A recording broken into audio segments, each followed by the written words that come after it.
ಕೆಲವೊಂದು ಸಾರಿ ಕೆಲವೊಂದು ವಿಷಯಗಳಾಗಲಿ, ಕೆಲವೊಂದು ಸಮಸ್ಯೆಗಳೇ ಆಗಲಿ, ಕೆಲವೊಂದು ನೆಗೆಟಿವ್ ಕಾಮೆಂಟ್‌ಗಳೇ ಆಗಲಿ, ಯಾವುದೇ ಆಗಲಿ, ಕೆಲವೊಂದು ಹಿಡ್ಕೊಂಡು ಕುಂತ್ರೆ ಚೆನ್ನಾಗಿ ಕಾಣುತ್ತೆ. ಅದೇ ಕೆಲವೊಂದು ಫರ್ಗೆಟ್ ಮಾಡಿದ್ರೆ ಚೆನ್ನಾಗಿ ಕಾಣುತ್ತೆ.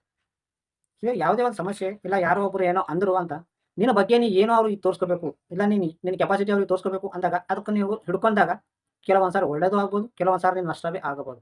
ಅದೇ ನೀನು ಇದು ನನ್ನ ಜೀವನದಲ್ಲಿ ಒಂದು ಸಣ್ಣ ಸಮಸ್ಯೆ ಅಲ್ಲ ಅಂತ ಅದಕ್ಕೆ ಅಲ್ಲಿಗೆ ಬಿಟ್ಟಿದ್ರೆ, ಸೊ ಈ ಕಡೆ ನಿನ್ನ ಕೆಲಸನೂ ಆಗುತ್ತೆ, ಅದು ಅಲ್ಲಿಗೆ ಮುಕ್ತಾಯವಾಗುತ್ತೆ.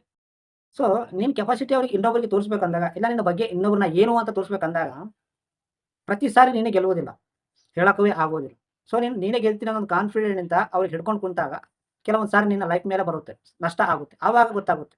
ಸೊ ಆ ಟಾಪಿಕನ್ನ ಅಲ್ಲಿಗೆ ಬಿಟ್ಟಿದ್ರೆ ಚೆನ್ನಾಗಿರುತ್ತಲ್ಲ ಅಂತ. ಯಾವುದೇ ಕೊಡ್ಲಿ, ಪ್ರತಿಯೊಂದು ಸಲ ನಾವೇ ಗೆಲ್ತೀವಿ ಅಂತ ಹೇಳಕ್ಕಾಗೋದಿಲ್ಲ. ನಿನ್ನ ಹತ್ರ ಎಷ್ಟೇ ದುಡ್ಡು ಇದ್ರೂ ಪರವಾಗಿಲ್ಲ.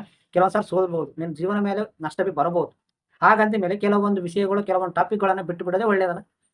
ಸೊ ನಿನ್ನ ಥಿಂಕಿಂಗ್ ವಿಚಾರ ನೋಡಿ, ಅದು ಯಾವುದೇ ಸಮಸ್ಯೆ, ಒಂದು ಸಣ್ಣ ಸಮಸ್ಯೆ ಇರಲಿ, ದೊಡ್ಡ ಸಮಸ್ಯೆ ಇರಲಿ, ನೀನು ವಿಚಾರ ಮಾಡಿದಾಗ ಇದು ನನ್ನ ಸಣ್ಣ ಪಾಯಿಂಟ್ ಅಲ್ಲ ಅಂತ ಬಿಟ್ಟರೆ ನಿನ್ನ ಜೀವನ ತುಂಬ ಬಂಗಾರವಾಗುತ್ತೆ. ಸೊ ಅದನ್ನ ಹಿಡ್ಕೊಂಡು ನಾನು ಏನೋ ಅವ್ರಿಗೆ ತೋರಿಸ್ಬೇಕಂದಾಗ ನಿನ್ಗೆ ಕೆಲವೊಂದು ಸಾರಿ ನಷ್ಟ ಆಗಿರೋ ಮಾತ್ರ ನೀನು ಭಾಳ ಖರಾಬ್ ಆಗುತ್ತೆ. ನಿನ್ನ ಹಳೆ ಜೀವನ ಬರುತ್ತೆ.